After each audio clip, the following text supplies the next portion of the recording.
Hi everyone, and welcome to the Wiley webinar series.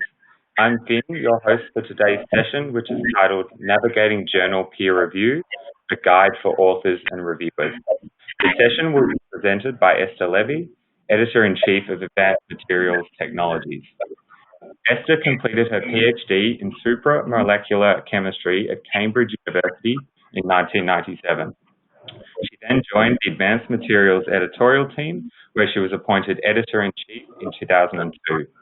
In 2007, Esther relocated to Sydney to take up the position of Senior Commissioning Editor for Wiley's Physical Sciences Book, Journal and Society Publishing Program in the Asia Pacific region. She returned to the Advanced family of journals in 2011, where she is currently Editor-in-Chief of Advanced Materials Technologies, as well as Consulting Editor for Wiley's flagship journals, Advanced Materials and Small, Advanced Science, and the new open access journal, Advanced Intelligence Systems. Today's webinar is expected to last about an hour and will be recorded. The recording will be made available after the session via a link which will be emailed to you. As always, we welcome questions from the audience. Please feel free to send questions through the Ask a Question button located underneath the main video player, and stay with us till the end of the presentation of the Q&A session.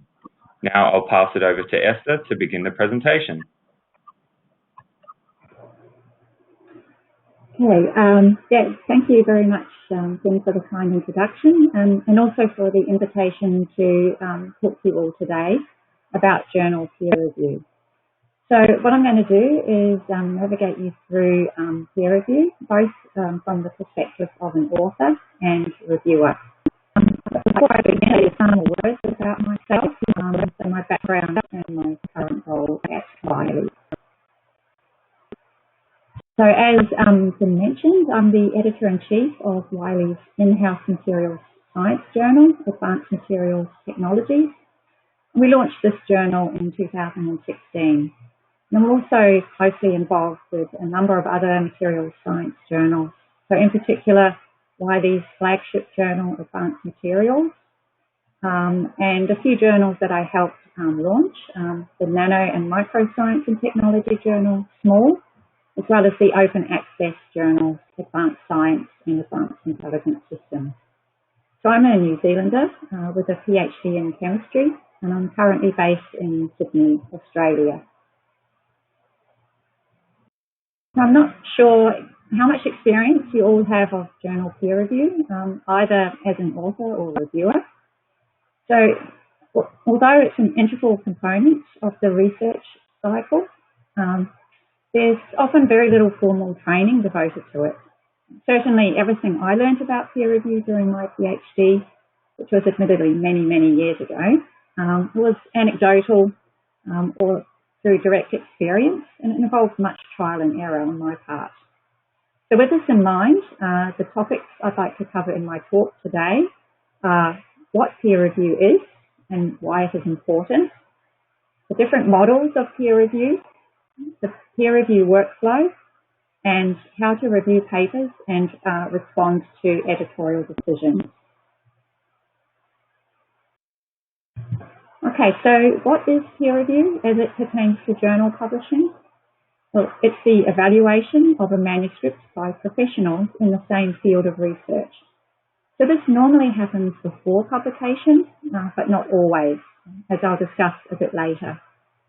So if you've ever submitted a paper to a journal, you may have felt the peer review process is rather like the scene depicted in this cartoon. So where you have to run the gauntlet to get your paper accepted for publication. But that is not the intent of peer review. It is there to examine the validity, quality, and depending on the journal, perhaps also the originality of the work. So its ultimate purpose is to maintain the integrity of science by filtering out poor quality articles. And it's also there to encourage authors to meet the accepted standards of their discipline. So because published research has been scrutinised by peers, it gives readers some assurance that the work is valid and authentic. So peer review, in fact, is the core value of scientific publications, and it is integral to the entire research process. It's important to recognise the dual role peer review plays. So it's a mechanism for selecting papers for publication. That is, it helps journal editors make informed decisions. But it also seeks to improve the quality of an article, and by extension, research in general, by providing authors with constructive feedback on the results, how they are interpreted and presented, and may even serve to give authors ideas about further experiments or new directions they could take their research in. So research is an ongoing, self-correcting process. Hypotheses are constantly being proposed and tested, then refined and updated. Peer review is part of that process. It isn't and can't be the final judge of what is true.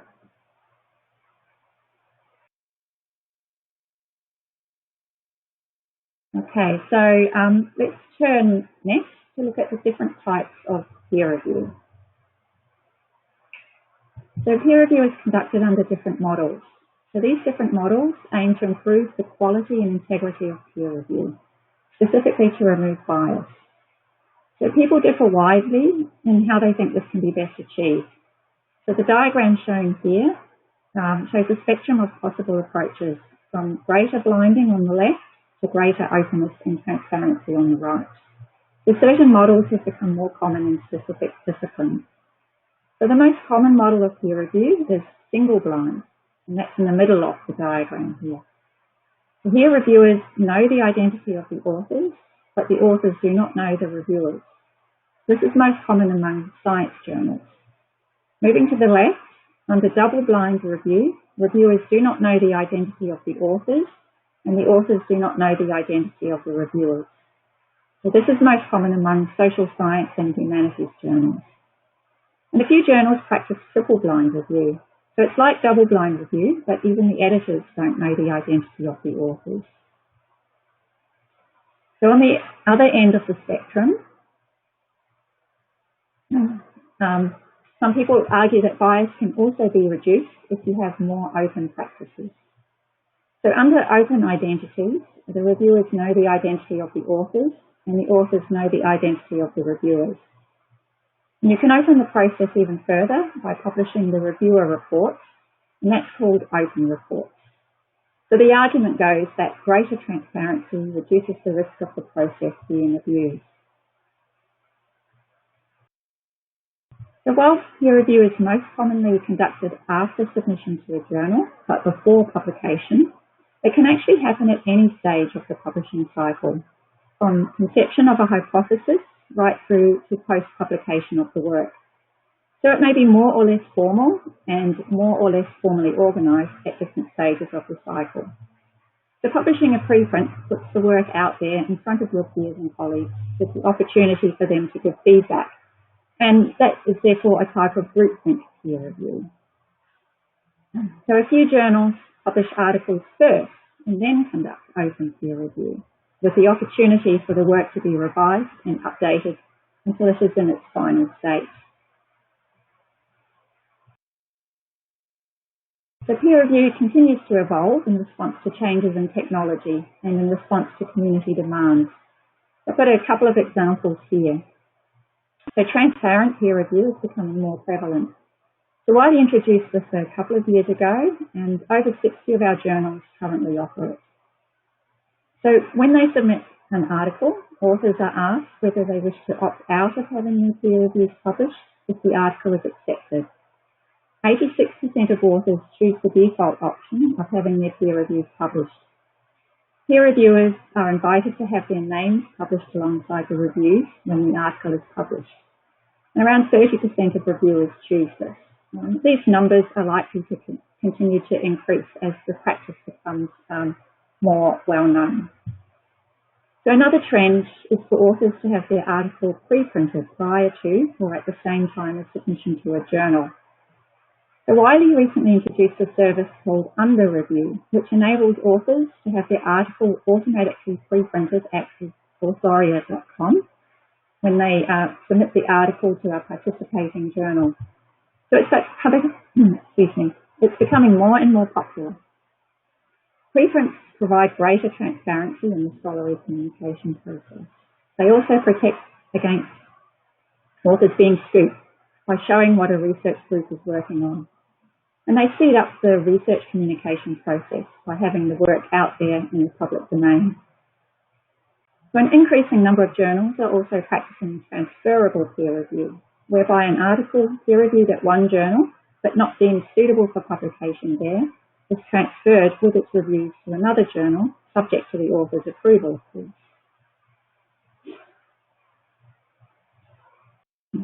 So now I'd like to take a look at the peer review process itself. I mentioned earlier that peer review shouldn't be seen as a battle with reviewers and editors to get your paper accepted for publication. So how should it be reviewed? Well, I think it's best described as a conversation between the authors, editor and reviewers, aimed at publishing a piece of research in the best possible form and in the most appropriate journal. So what happens when a paper is submitted to a journal? The editor checks to see if the journal's basic requirements are met. If not, the paper will be sent back to the author without peer review. If it does meet the journal's basic requirements, the editor will select the reviewers and solicit their feedback. When sufficient reviewer reports have been collected, the editor will make an informed decision with the help of the reviewer's feedback. So this decision may be to accept the paper for publication, to request revision, after which the paper may or may not require further peer review, or to reject the paper. So let's take a closer look at some of these steps. So during initial pre-screening, the editor will look to see if the article fits in with the aims and scope of the journal, whether its format matches the article types offered by the journal, and whether there are any obvious ethical issues, such as plagiarism. So most journals have software that automatically runs a check for plagiarism on incoming manuscripts. Many journals also have criteria surrounding the level of novelty and importance of a piece of research. And for broad scope journals in particular, the editor will be looking for research that is likely to be of interest to the whole readership of the journal, not just the specialists in the field of research of the paper. So to improve your chances of getting past the pre-screening, I recommend that you read and follow the journal's guide for authors, and also choose a journal whose readership will be keen to see your results. It's also important to pay attention to the messaging in your manuscript. So editors generally want to publish a good story, so that's something that contains scientifically sound results that are of interest and relevance to a good proportion of the journal's readership. A scientific narrative that structures and binds the motivation and results together into an integrated picture that presents something new.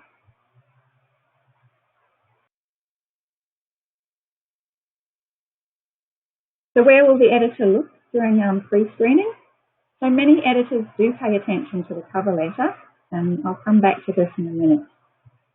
They will also look at the keywords for a rapid overview of the topic coverage.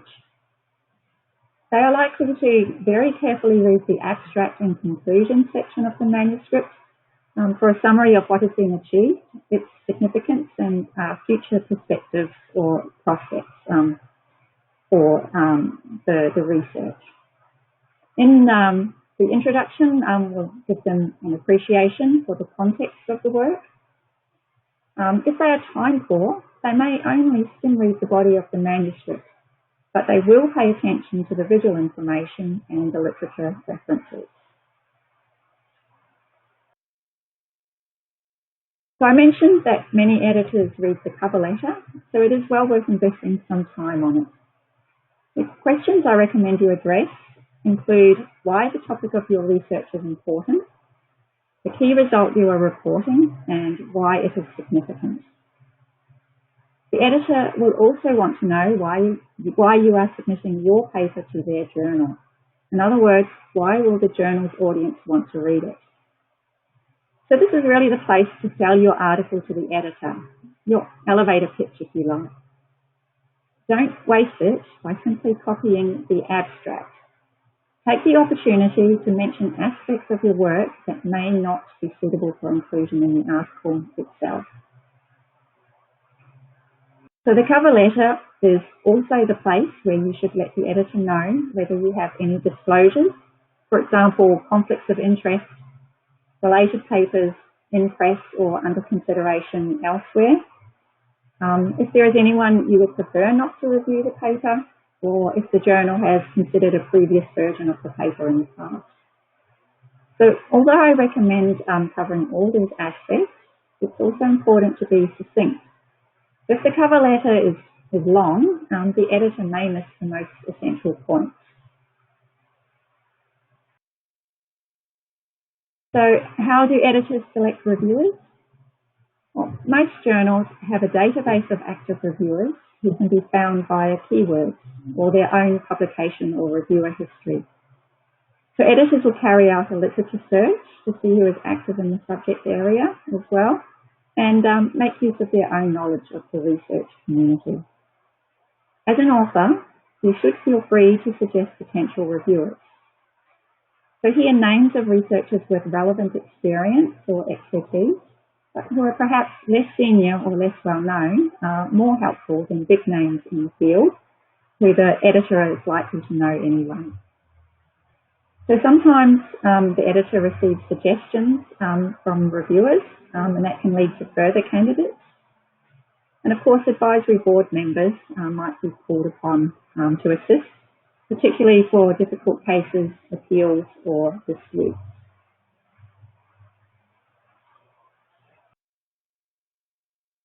Okay, so over the next few slides, I'm going to delve a bit more deeply into the mechanics of reviewing papers and writing reviewer reports.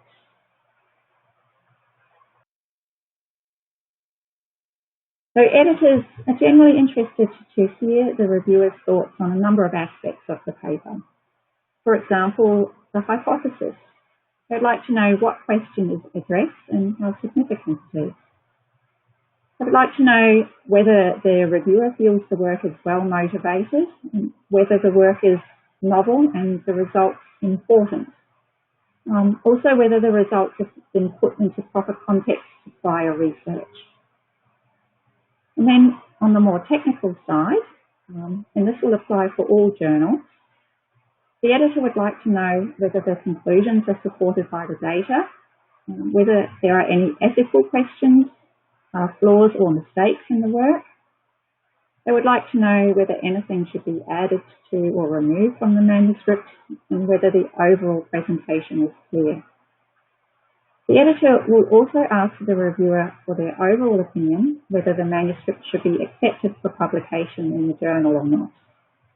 Here, the editor is looking for clear reasons for the reviewer's recommendation.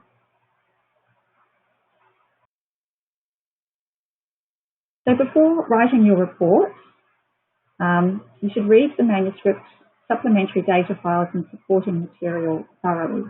And that includes any reviewer instructions you may have been given. And make sure you understand the scope of the review. If anything is unclear or if anything is missing, contact the editorial office. When you write your report, you should start with a short summary of the paper, its strengths and weaknesses. Focus on novelty, significance and scholarly presentation. You should then go on to highlight any technical issues, listing the major flaws or weaknesses first, followed by minor issues. So the most helpful kind of feedback, and which I'm sure you would appreciate most as an author, is constructive, objective and specific feedback. Make sure you write clearly and give concrete reasons for your recommendation. And be sure to treat the author's work with respect.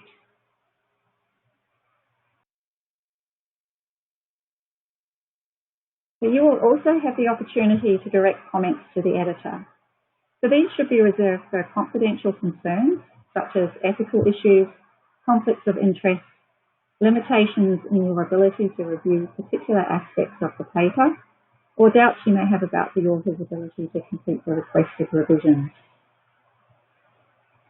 Comments or recommendations to the editor shouldn't be at variance with those intended for the author. So to be a bit more concrete, I'm showing here an example of a poor reviewer report. So you can see that it's quite vague. The claim of lack of novelty isn't backed up by evidence. There are also no suggestions for how to improve the work. You can also see that the reviewer criticises the author directly rather than the piece of research. So this kind of criticism has no place in a reviewer report. So here you can see a better example. So it's structured according to best practice with the general comments first. So the brief overview, which discusses the significance of the work, providing an indication of its strengths and weaknesses. And that's followed by constructive technical comments.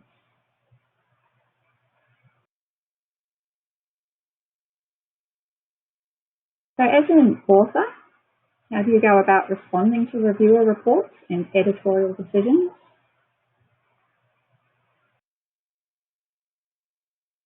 Well, first of all, I want to just briefly mention the possible paths an editor can take when making a decision about a paper that has been peer reviewed. So they can reject it based on the report, or they could possibly offer to transfer it to another journal if the editor of the target journal agrees, or the editor could request revisions. So depending on how major the requested revisions are, the revised manuscripts might require a further round of peer review. If the requested revisions are relatively minor and the manuscript is satisfactorily revised, it could be accepted for publication without further review. So there are a number of reasons why papers may be rejected or revisions requested after peer review. So some of these reasons are technical in nature. For example, the experiments might be poorly designed or an inappropriate methodology used.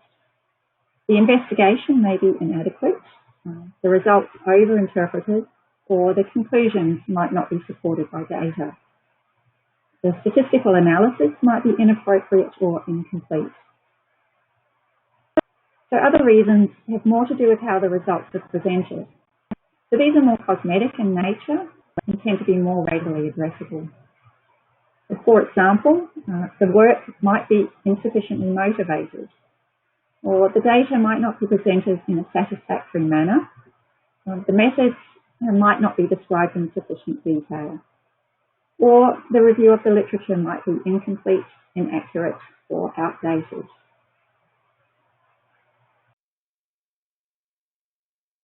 So if your manuscript is rejected, not easy, but please try not to take it personally. Try to treat it as a discussion of your paper. Try to be self-critical and also see it as an opportunity to improve your paper before submission elsewhere. Sometimes you may be offered a transfer to another journal. So this has a couple of advantages. So it not only relieves pressure on the peer review process, but generally results in faster publication of your paper, as further or full peer review is often not required in this case. How about appealing a decision? When is it worth doing that? Well, peer review is a conversation, as I mentioned earlier. So the reviewer isn't absolutely right or wrong, and you can appeal a rejection if you have solid scientific reasons for doing so. So for example, if a reviewer has misunderstood the concept of the paper, or if they have scientifically inaccurate reasoning. If you do decide to appeal, you should write a detailed letter to the editor with point-by-point responses to the reviewer comments. Make sure you include evidence, citations, and data to back up your claims. Keep your appeal objective and factual. Consider how you could revise the manuscript to better highlight the unique features of your work, and state in your letter to the editor the changes you intend to make. After you've written the rebuttal, don't send it off straight away. Leave it for a day or two and revisit it before sending it to the editorial office.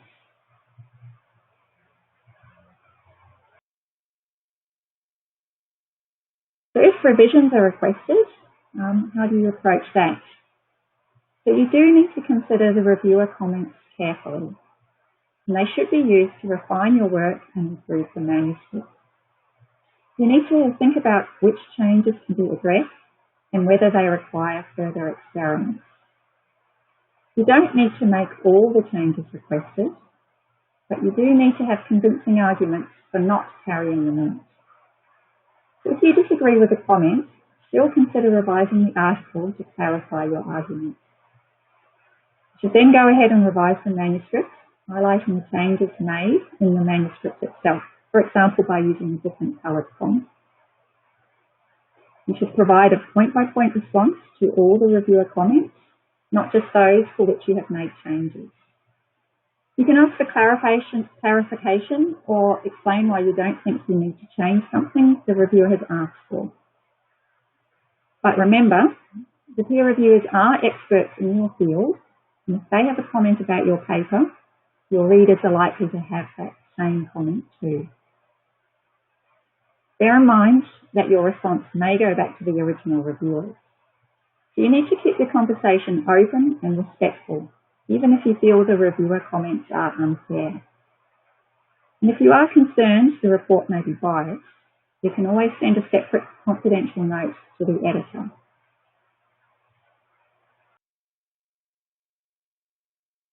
So when you respond to reviewer comments, we recommend that you restate and respond to the reviewer comments one by one and in order. When you agree with a reviewer, you should thank them, state that you agree and why, describe the changes you made, and indicate where they have been inserted in the manuscript. When you disagree with a reviewer, you should still start by thanking the reviewer. Show that you understand the comment and politely explain why you disagree. You should support your statement with a rational, scientific explanation, citing references from the literature. Be open to revising the manuscript, even slightly, to address the comments. You should describe the changes you made to clarify the point and indicate where in the manuscript these changes were made. And above all, remain respectful.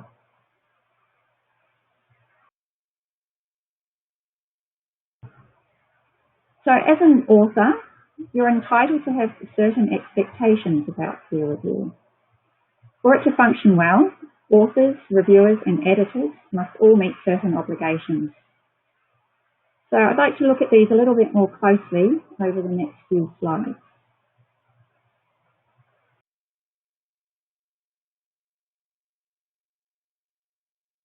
So a few years ago, Wiley undertook a project to try and define what better peer review looks like. So these are the elements that were looked at. So there's integrity, and by that what is meant is that peer review should establish that the work is reliable and potentially reproducible. So this is important from a reader's perspective, and is of course what scientific research is all about. Ethics. Here what is meant is that peer review should establish that the work was conducted ethically. Peer reviewers can't be expected to police every aspect of how an experiment was conducted and how the authors wrote up their work.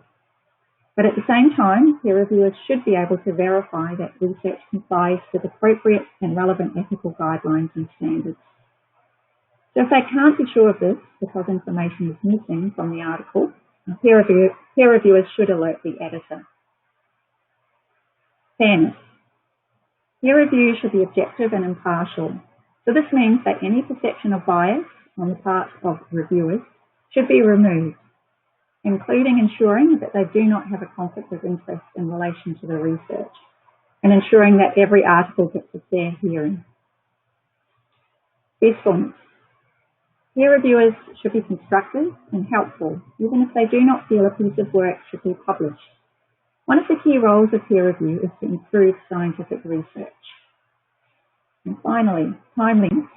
So it can take time in the traditional pre-publication model of peer review for appropriate peer reviewers to be identified and invited. And as peer reviewers have many competing demands on their time, the whole process can be prone to delay.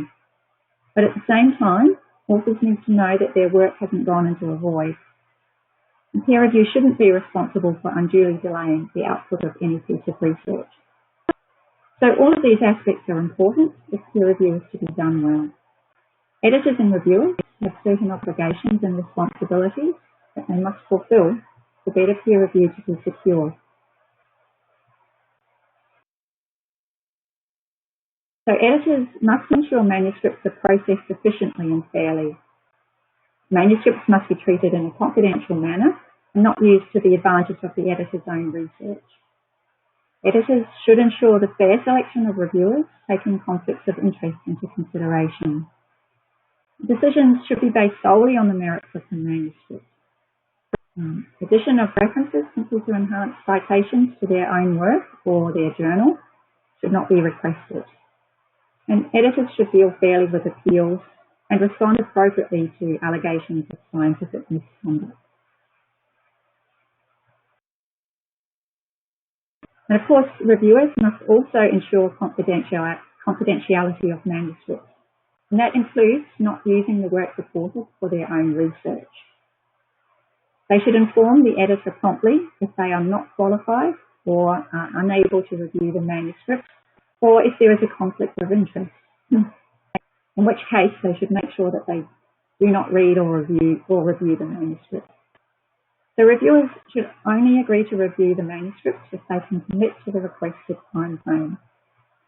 They should ensure that they understand what the editor wants them to comment on. It's important that they judge the manuscript objectively and in a timely fashion, and they shouldn't withhold their report for personal advantage. Recommendations should be supported with arguments and references. Again, addition of references should only be recommended if they are extremely pertinent to the work at hand. And finally, reviewers should inform editors of any ethical concerns, such as similarities to other papers or if plagiarized or falsified data is suspected.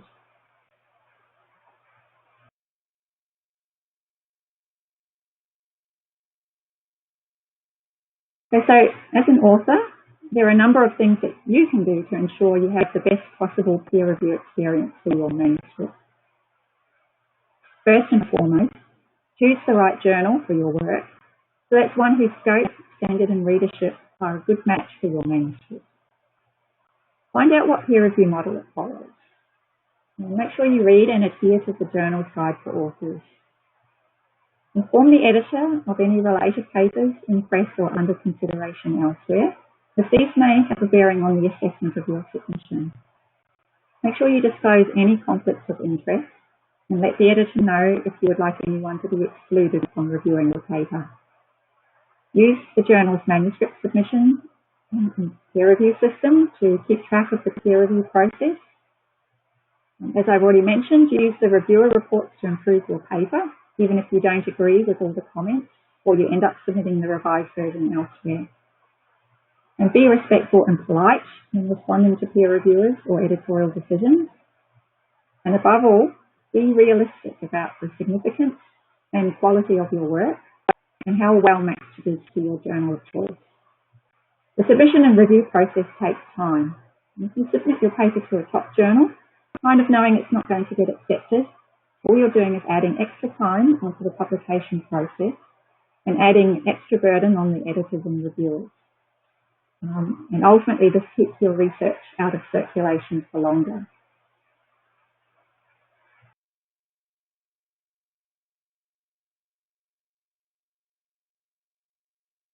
Okay, so to recap, today we have looked at what peer review is and why it's important, the different models of peer review, the peer review workflow, and how to review papers and respond to editorial decisions. So I'd like to finish by pointing you to some useful references. So if you'd like to learn more about how to be a better peer reviewer, I recommend working your way through Wiley Reviewer Academy, which is a free online peer review training course. There are also resources on Wiley's Author Services site, For example, there's guidance on what peer review is, how to perform a peer review, how to become a peer reviewer, what recognition is available for peer reviewers, and so on. So talking about recognition, it's worth knowing that many journals provide some form of recognition for the peer review work you've completed. So for example, a large proportion of Wiley journals are integrated with Publons and or Orchid, which means that reviews you complete for these journals are automatically uploaded to your Publons or Orchid ID profile if you authorize it. So I mentioned Wiley Author Services as a useful place to visit for guidance on peer review. And it is, of course, also an excellent resource for authors as well, with lots of information, guidance, and tips. So I hope I've been able to give you some insight into journal peer review and how to navigate it both as an author and reviewer. So thank you for your attention, and I'd be happy to take questions. Thanks, Esther. That was great. We have time for a couple of questions. And I should say before we get to the questions, we've had a few people ask about the presentation slides, and they'll be made available on the webinar website by early next week. So you'll be able to get them there if you want to look at the slides or review the slides again. So we'll get to some of the questions. One of the questions we've got is, what do editors look for in reviewers? Okay. Well, first and foremost, they're looking for a researcher who has got the required expertise in the area of research that the paper is on. Aside from that, they're looking for someone who's got the ability to identify the strengths and weaknesses of a piece of work. So someone who's able to look, make a critical assessment of the research. And make sure that the assessment is not only critical but also objective and constructive. So they make good suggestions for how to improve the paper. We're also looking for someone who's reliable. So it doesn't matter how good someone is at reviewing a paper. If we never know whether we're going to receive their report, that's not helpful. So we're looking for someone who's responsive and will return the report in a timely manner. Or communicate with the editorial office if they require further information or need more time. I guess those are the three big factors then when we're assessing whether someone is going to be a good reviewer or not. Yeah, and sort of following on from that, if you are interested in becoming a reviewer, what are some steps you can take to make that happen? Yeah. Okay. Well, I guess if you're still a PhD student or a postdoc, the first port of call, I would say, is to talk to your supervisor and ask them if you can become involved in peer reviewing a manuscript. Now, I should say there that if your supervisor is asked to review a paper and you're interested, they should confirm with the editorial office first that it's okay for you to be involved in the peer review process. And as long as the editorial office says that's fine, then you can go ahead and help your supervisor assess the paper. So that would be your first port of call. And of course, your supervisor should be a big fount of knowledge for how to go about reviewing papers. Aside from that, what you can do is you can write to the editorial office of the journal that you're interested in reviewing for, to say that you would like to become a reviewer for them. And you should supply some details of the topics you're comfortable reviewing on, your short CV, and so on. Another thing that you can do is update your profile in the journal editorial system, making sure you've got appropriate keywords associated with your profile. And also make sure your public profiles are up to date as well. So things like Publons or your personal or group website and so on. And that way, when editors are searching for suitable reviewers, they're more likely to come across you. Yeah, great. So obviously with peer review, sometimes it can take a long time and there's some emphasis on shortening that amount of time that it takes. Do you think there's a correlation between the length of time that peer review takes and the quality of that review, or do you think it's something that could be shortened without sacrificing the quality of the review? Yeah, I guess it's a matter of getting a happy balance between the two. So I would say that if it's a short communication type article, you can probably get a good quality review within a few days. But for longer papers, even the most efficient peer reviewers would need more time to look through it and to write the report. So I think it's a matter of getting the right balance. I mean, I understand the desire for authors to get a decision as quickly as possible, but that shouldn't be the quality of the review and improvement of the article shouldn't be sacrificed to achieve that. We also got to bear in mind that reviewers are very busy researchers themselves, and we can't expect them to drop what they're doing immediately to review a manuscript. So, as I said, it's just getting the right balance really. Yeah, absolutely. Are there any guides or tools for editors and reviewers to detect fake data in papers that they're reviewing, that you know of at least? Okay.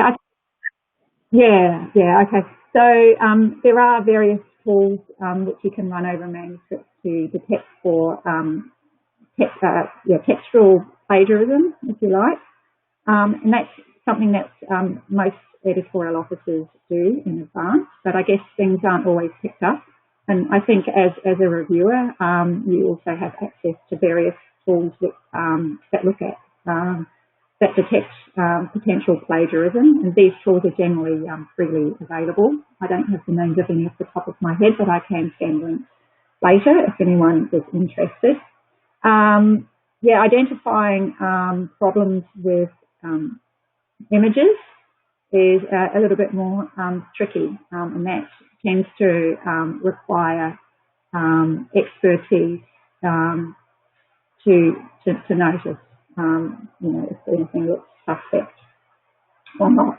Yeah, so that is more tricky than textual plagiarism. Yeah, no, that makes sense. I think we've got time for one more question, and it's a good one. How do you differentiate between rejection and resubmission? So if a journal gives reasons why your paper is not able to be published but didn't outright say it was rejected, can you review or revise the paper based on those comments and resubmit?